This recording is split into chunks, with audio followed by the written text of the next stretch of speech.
Great. We're good to go.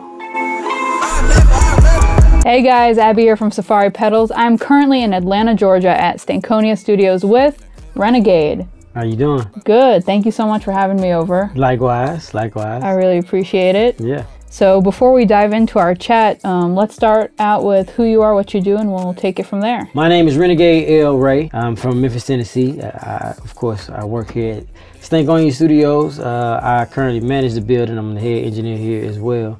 I am an artist. I am a writer. I do all of these things actively. So yeah, I've been working on a lot of dope projects lately. I've been blessed to have my hands in a little bit of everything, including my own work. So, you know, I have a single out that we're pushing now called OK OK. So I've been working on that, and you know, we're finalizing, doing the finishing touches on my project. I'm actually working on like 2 simultaneous projects. So, you know, just working as much as I can get done creatively while I'm in a wave of inspiration, you know. So, and then when I'm not, I'm working on somebody else's stuff, and then when I'm not doing that, I'm managing the building. So it's like, you know, it's just a consistent cycle, if you will, of these things. So yeah. Before we turn the camera on, you spoke a little bit about, I'd love to dive into it if you're down, kind of, you said you're not the plugin guy, and you kind of have a maybe more of a minimalistic approach to plugins, and I'd love to just get your take on that. For one, this is music, right? So it's a creative thing, which also means that it's subjective. So everybody looks at things in a different way, and everybody can approach, or arrive, should I say, everybody can arrive to the same, if not a similar destination in terms of sound with different approaches. So let me say that from the jump. A lot of people listen to the things I say and they take it as law, but it's not law because this is creative. Like I said, my approach is very minimalistic. I don't think you need 5 different EQs on your chain and 4 different compressors. I see so many people compress, EQ, then compress again, or EQ, compress, and then EQ again. But I'm like, if you did the 2 right the first time, you shouldn't have to keep doing it, you know. Now there's a difference when you talk about doing a mix, in my opinion, doing a mix and then, you know, adding some type of limiter on your master fader. Those are 2 different things. But like, I don't see myself putting several different compressors and EQs on the same channel strip. It's just redundant. That's just me. That's just me. And the reason being is because now we're undoing what we did. We're undoing or fixing what we did wrong. But why did we do it wrong?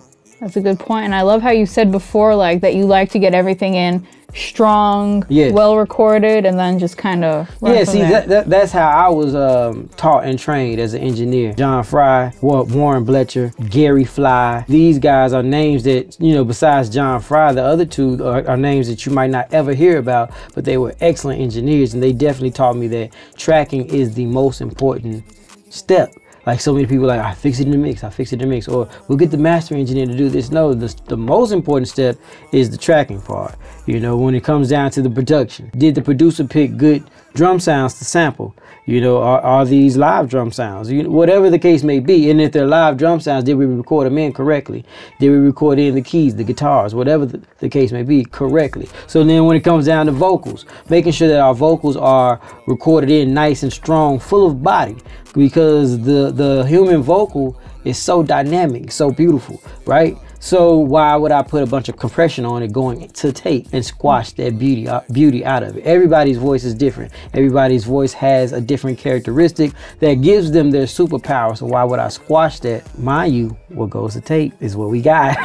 I mean, I don't want to do something that I can't undo, if that makes sense to you, right? So me going in, like I told you, I'd rather have a nice strong signal. I'm not going to EQ it much unless it absolutely needs it. For one, because the microphone that I'm going to pick is going to be a nice bright microphone, so I shouldn't have to go crazy on my highs and my EQ going to tape. Likewise, the microphone that I would choose would also make sure that it has enough range to capture low end in anybody's voice. Like for me, I got really a mid-range to high-range male vocal, but there's some people that have a lot of bass and, you know, have a lot of grumble and rumble and scruff in their voice, and that's their superpower. You want to capture that. Like my OG Cujo Goody from the Goody Mob, he has a certain rumble in his voice. Even if we're talking about poet rappers like a Big Rube of the Dungeon family, who's on everybody's poetry projects, and everybody gets him to do these like grand intros and outros of the album. album where he has that super Optimus Prime type voice. But like, I want to make sure that I get a microphone that's going to capture the power in their voice, and then I just go in the box and accent it. I don't really have to create it, you know what I'm saying?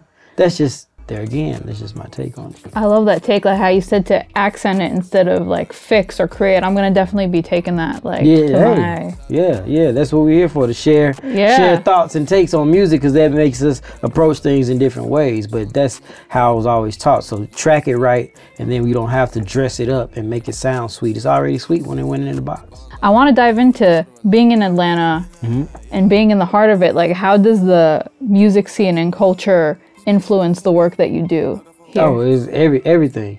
I mean, for one, the music is supposed to reflect the culture, right? Not the other way around. But sometimes the music can influence the culture to go further. For me, when it comes down to the culture, we're all one and the same. I go somewhere and I hear somebody doing something. Okay, this is what we vibe. Oh, I like that. So then when they come in and we record that, it's like, okay, so what could I do to make that better?